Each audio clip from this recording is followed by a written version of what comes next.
Hi creator friends, this is Kathy from Easy Sunday Club. On our YouTube channel, we make videos about practical business strategies, how-tos, and occasionally watercolor tutorials. In this two-part video series, I'm going to show you how I make my own product mock-up photos and digitally edit them to create beautiful product photos for my website, social media, etc. Even though this tutorial, I'm going to focus more on greeting cards, a lot of the techniques I show you will be applicable to art prints or any other flat designs that you plan to sell on other products like t-shirts or journals. Another thing is these videos might be released backwards. I'm actually going to show you how I digitally edit the mockup first because that's the part that's easier to learn.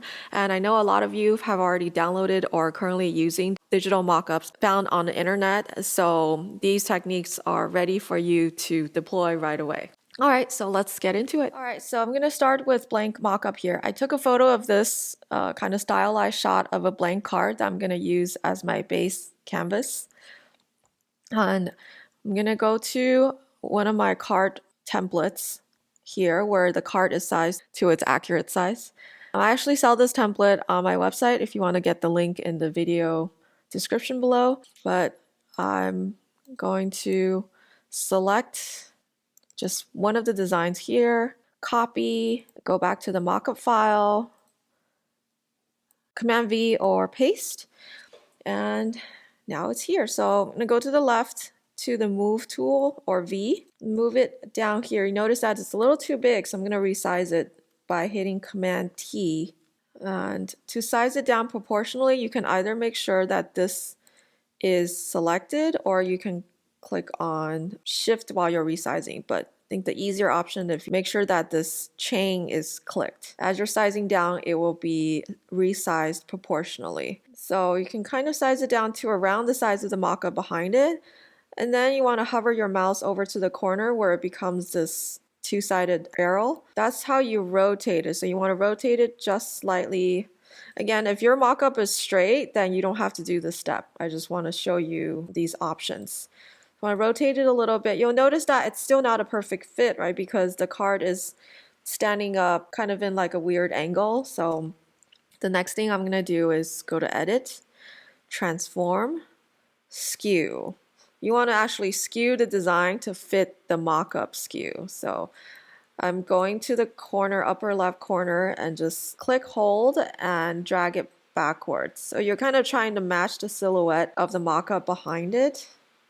It doesn't have to be perfect. It just needs to be realistic enough looking.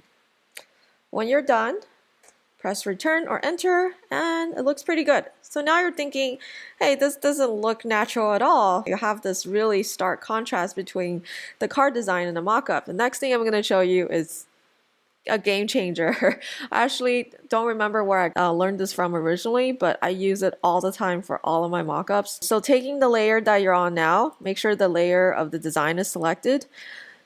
In the layers panel, if you don't have the layers panel open, you can go to Windows, Layer, or F7 right below the layers panel. Select Multiply.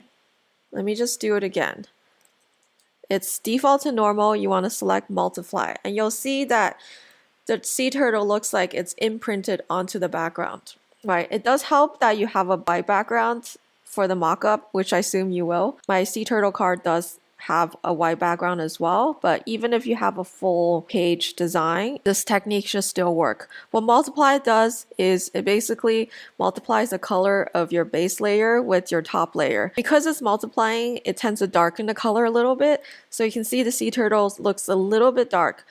Sometimes I'm okay with it, but for this stylized shot, I want it to look a little more natural and softer. So one of the tricks I do, the easiest one, is to go to the opacity and just dial it down a little bit. So for me, like, I'm comfortable with 90 or 92. Let's do a 90. And to me, this is already pretty good. Like, I'm ready to call it a day. But let's say like your stylized photo or your flat lay photo is even softer than that. You don't want to dial down opacity too much because then it looks really faded.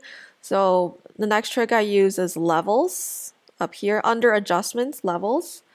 And then in the levels panel, I'll just drag it here. You want to move the dark colors down. That's okay if you see the entire photo has changed. I'm gonna show you how you can isolate it to the turtle alone, but I just want to move it down a little bit to make the sea turtle softer. And when I'm done, I'm gonna merge this levels layer to my base sea turtle layer so that the levels adjustment is only isolated to the sea turtle and not to the background. So I selected both layers, right click, merge layers. And now it just reset the multiply by doing that. So no worries, go back to multiply again, and there you go. I think this looks pretty good.